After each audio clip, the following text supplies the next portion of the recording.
السلام علیکم ورحمۃ اللہ۔ محمد ندیم آفیشیل میں خوش آمدید۔ امید آپ سب خیریت سے ہوں گے۔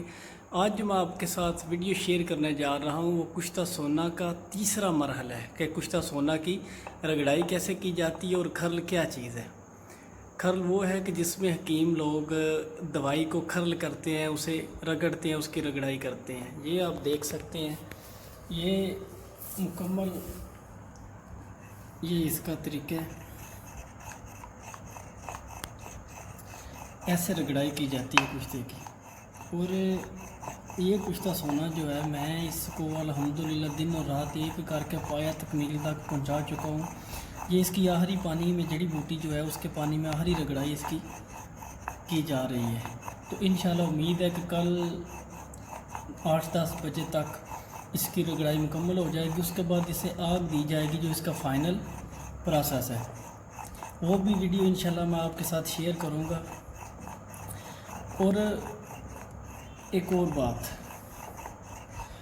وہ یہ کہ ہم لوگ جو ہیں آج کل مطلب بڑی جلدی ہم رزلٹ مانگتے ہیں۔ دیکھیے ایک دوائی ہے، اسے بنانے میں اگر 10-12 دن لگ جاتے ہیں تو یہ کیسے ممکن ہے کہ 1-2 دن میں اس سے آرام آ جائے، بندے کو شفا ہو جائے؟ ایسا بالکل بھی نہیں ہے۔ دیکھیں حکمت جو ہے وہ تھوڑا ٹائم مانگتی ہے، یہ جڑ کو ختم کرتی ہے۔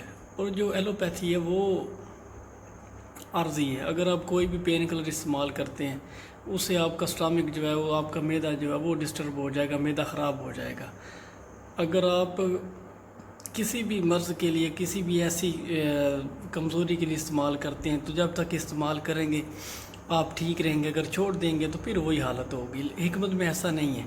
حکمت میں اللہ پاک نے شفا رکھی ہے، اگر اس میں محنت ہے تو اس میں اللہ پاک نے شفا بھی رکھی ہے کہ اگر بندہ تھوڑے دن جو ہے، اگر دوسری دوائی جو ہے ایلوپیتھی والی جو 5-6 دن کھاتا ہے تو یہ کم سے کم 14-15 دن یا 21 دن کھانی چاہیے، پھر جا کے اس کا رزلٹ جو نظر آنا شروع ہوتا ہے۔ ایسا نہیں ہے کہ 2-4 دن استعمال کے اور اس کا رزلٹ آنا شروع ہو گیا، یہ بالکل غلط بات ہے۔